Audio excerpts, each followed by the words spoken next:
जय श्री कृष्णा मित्रों, आप सभी का बहुत बहुत स्वागत है आपके अपने चैनल भक्ति सागर में। आज हम श्रवण करेंगे चतुर्मास महात्म्य 12वां अध्याय, शनिवार को किए जाने वाले कृत्यों का वर्णन।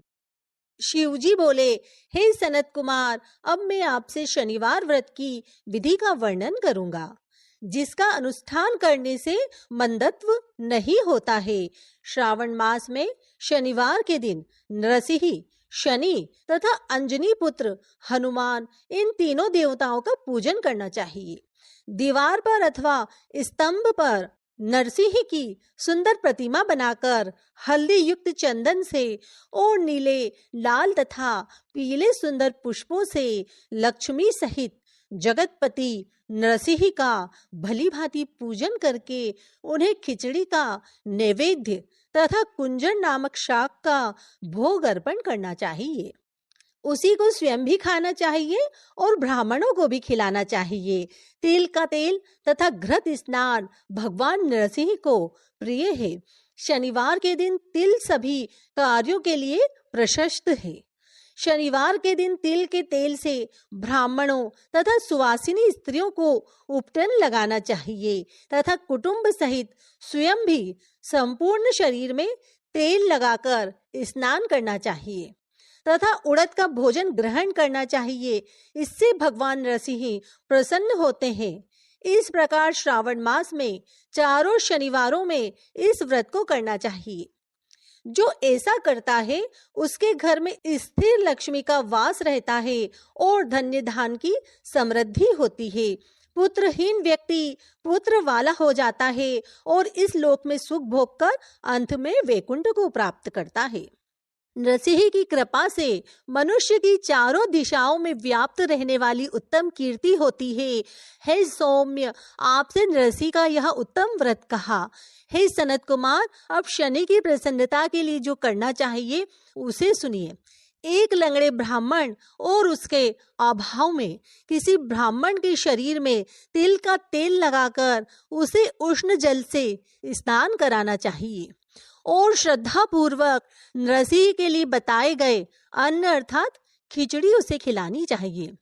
उसके बाद तेल, लोहा, काला तिल, काला उड़द, काला कंबल प्रदान करना चाहिए।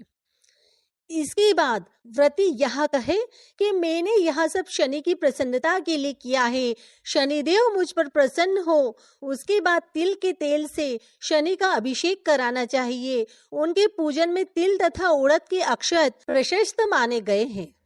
हे मुने, अब मैं शनि का ध्यान बताऊंगा, आप ध्यान पूर्वक सुनिए।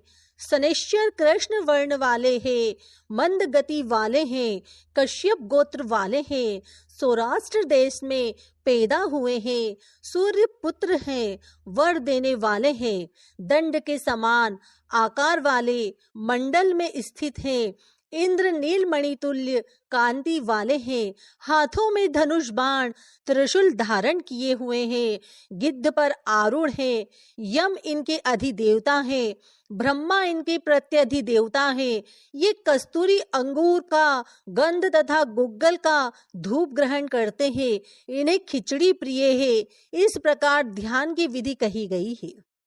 इनके पूजन के लिए लोहमयी सुंदर प्रतिमा बनानी चाहिए। हे द्विश्रेष्ठ, इनके निमित्त की गई पूजा में कृष्ण अर्थात काली वस्तुओं का दान करना चाहिए। ब्राह्मण को काले रंग के 2 वस्त्र देने चाहिए और काले बछड़े सहित काली गो प्रदान करनी चाहिए। विधि पूर्वक पूजा करके इस प्रकार प्रार्थना कर स्तुति करनी चाहिए। आराधना से संतुष्ट होकर जिन्होंने नष्ट राज्य वाले राजा नील को उनका महान राज्य पुनः प्रदान कर दिया, वे शनिदेव मुझ पर प्रसन्न हो। नील अंजन के समान वर्ण वाले, मंद गति से चलने वाले और छाया देवी तथा सूर्य से उत्पन्न होने वाले उन शनैश्चर को मैं नमस्कार करता हूँ। मंडल के कोण में स्थित आपको नमस्कार है। पिंगल नाम वाले आप शनि को नमस्कार है।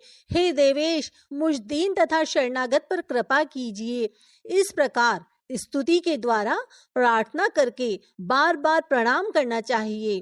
3 वर्णों ब्राह्मण, क्षत्रिय, वैश्य के लिए शनि की पूजा में शन्नो देवी इस वैदिक मंत्र का प्रयोग बताया गया है और शूद्रों के लिए पूजन में नाम मंत्र का प्रयोग बताया गया है। जो व्यक्ति दत्त चित्त होकर इस विधि से शनिदेव का पूजन करेगा, उसे स्वप्न में भी शनि का भय नहीं होगा। हे विप्र, जो मनुष्य श्रावण मास में प्रत्येक शनिवार के दिन भक्ति पूर्वक इस विधि से इस व्रत को करेगा, उन्हें शनिश्चर के द्वारा लेश मात्र भी कष्ट नहीं होगा। जन्म राशि से पहले दूसरे, चौथे, पांचवें, सातवें, आठवें, नवे अथवा 12वें स्थान में स्थित शनि सदा कष्ट पहुंचाता है। शनि की शांति के लिए क्षमाग्नि इस मंत्र का जप करना चाहिए। उनकी प्रसन्नता के लिए इंद्र नीलमणि का दान करना चाहिए। हे सनत कुमार, इसके बाद अब मैं हनुमान जी की प्रसन्नता के लिए विधि का वर्णन करूंगा। हनुमान जी की प्रसन्नता के लिए श्रावण मास में शनिवार को रुद्र मंत्र के द्वारा तेल से उनका अभिषेक करना चाहिए। तेल में मिश्रित सिंदूर का लेप उन्हें समर्पित करना चाहिए। जपा कुसुम की मालाओं से, आग धतूरा की मालाओं से, मंदार पुष्प की मालाओं से, बटक बड़ का पेड़ के नैवेद्य से तथा अन्य उपचारों से भी यथाविधि अपने सामर्थ्यानुसार शक्ति भक्ति से युक्त होकर अंजनी पुत्र हनुमान जी की पूजा करनी चाहिए। इसके बाद बुद्धिमान को चाहिए कि हनुमान जी की प्रसन्नता के लिए उनके 12 नामों का जप करें। हनुमान, अंजनी सुत, वायुपुत्र, महाबल, रामेष्ट, फाल्गुन, सखा, पिंगाक्ष, अमित विक्रम, उद्दिक्रमण, सीता शोक विनाशक, लक्ष्मण प्राणदाता और दशग्रीव दर्पहा, ये 12 नाम हैं। जो मनुष्य प्रातः काल उठकर इन 12 नामों को पढ़ता है, उसका अमंगल नहीं होता और उसे सभी संपदा सुलभ प्राप्त हो जाती है। इस प्रकार श्रावण मास में शनिवार के दिन वायुपुत्र हनुमान जी की आराधना करके मनुष्य वज्रतुल्य शरीर वाला, निरोग तथा बलवान हो जाता है। अंजनी पुत्र की कृपा से वह कार्य करने में वेगवान तथा बुद्धि वैभव से युक्त हो जाता है। उसके बाद शत्रु नष्ट हो जाते हैं, मित्रों की वृद्धि होती है, यह वीरशाली तथा कीर्तिमान हो जाता है। यदि साधक हनुमान जी के मंदिर हनुमत कवच का पाठ करे तो वह आड़िमा आदि 8 सिद्धियों का स्वामित्व प्राप्त कर लेता है और यक्ष, राक्षस तथा बेताल उसे देखते ही कंपित तथा भयभीत होकर वेग पूर्वक 10 दिशाओं में भाग जाते हैं। हे सत्तम, शनिवार के दिन पीपल के वृक्ष का आलिंगन तथा पूजन करना चाहिए। शनिवार को छोड़कर अन्य किसी दिन पीपल के वृक्ष का स्पर्श नहीं करना चाहिए। शनिवार के दिन उसका आलिंगन सभी संपदाओं को प्राप्त कराने वाला होता है। प्रत्येक मास में 7 वारों में पीपल का पूजन फलदायक है, किंतु श्रावण में यह पूजन अधिक फलप्रद है। और रविवार व्रत वर्णन में सुकर्मा द्विज की कथा। शिवजी बोले, हे सनत कुमार, करोड़ पार्थिव लिंगों के महात्म्य तथा पुण्य का वर्णन नहीं किया जा सकता।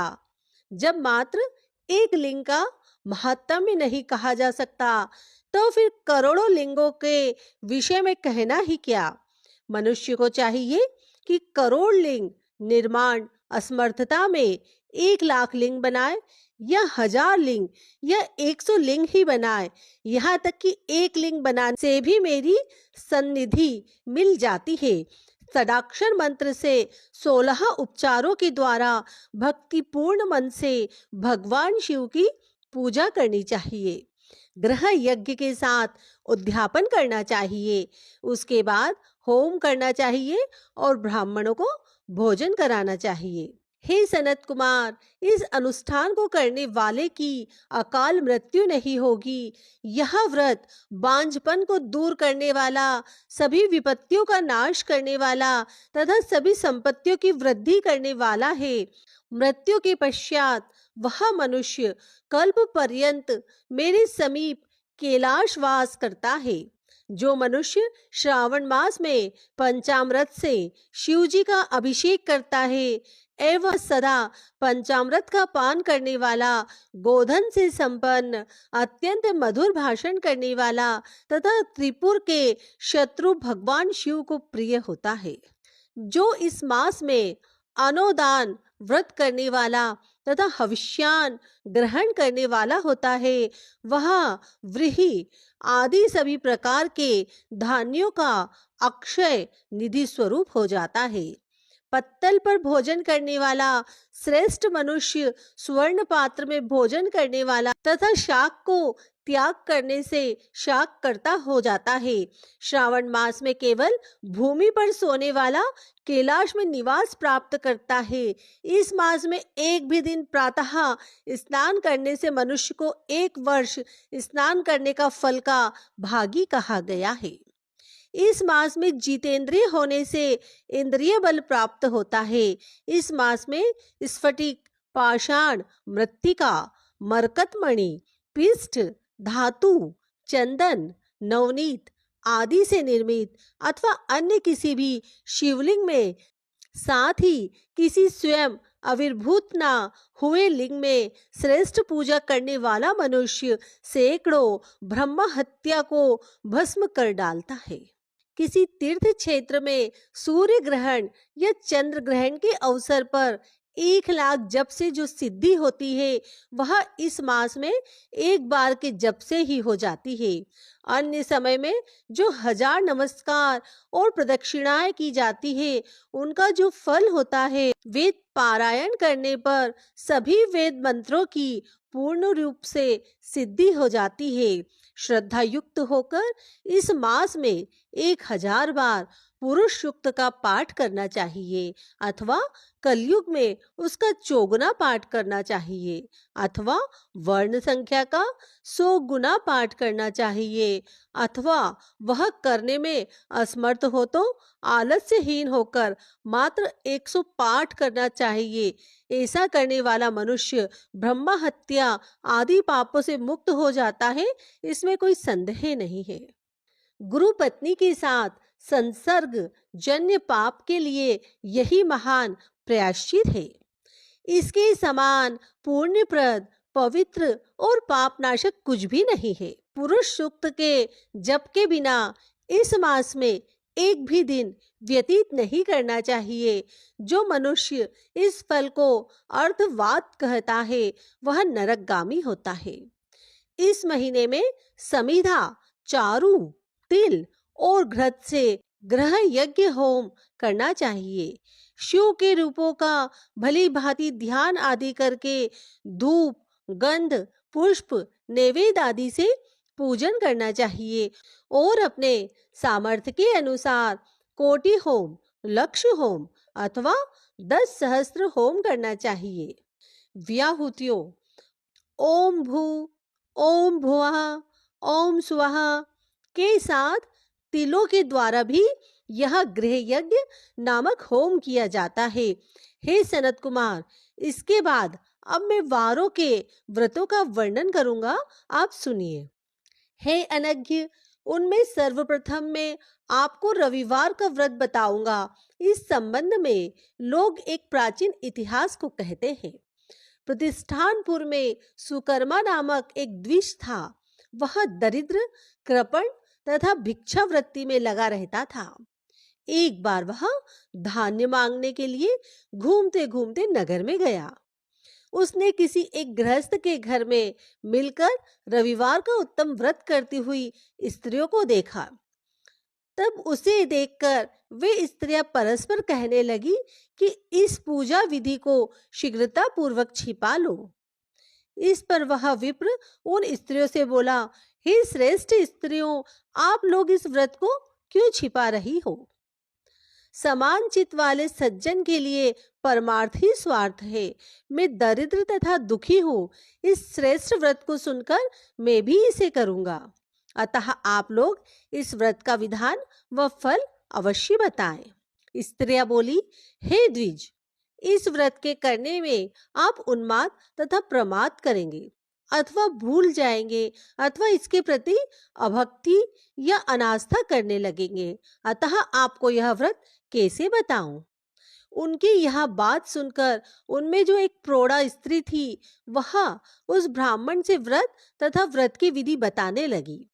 हे ब्राह्मण, श्रावण मास के शुक्ल पक्ष की प्रथम रविवार को मौन होकर उठ करके शीतल जल से स्नान करे। इसके बाद अपना नित्य कर्म संपन्न करके पान के एक शुभ दल पर रक्त चंदन से सूर्य के समान पूर्ण गोलाकार 12 परिधियों वाला सुंदर मंडल बनाए। उस मंडल में रक्त चंदन से संध्या सहित सूर्य का पूजन करें।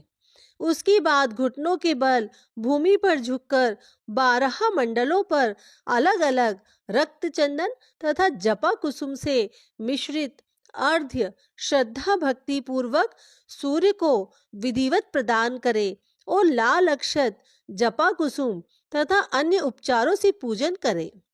उसके बाद मिश्री से युक्त नारिकेल के बीज का नैवेद्य अर्पित करके आदित्य मंत्रों में सूर्य की स्तुति करें और श्रेष्ठ 12 मंत्रों से 12 नमस्कार तथा प्रदक्षिणाएं करें।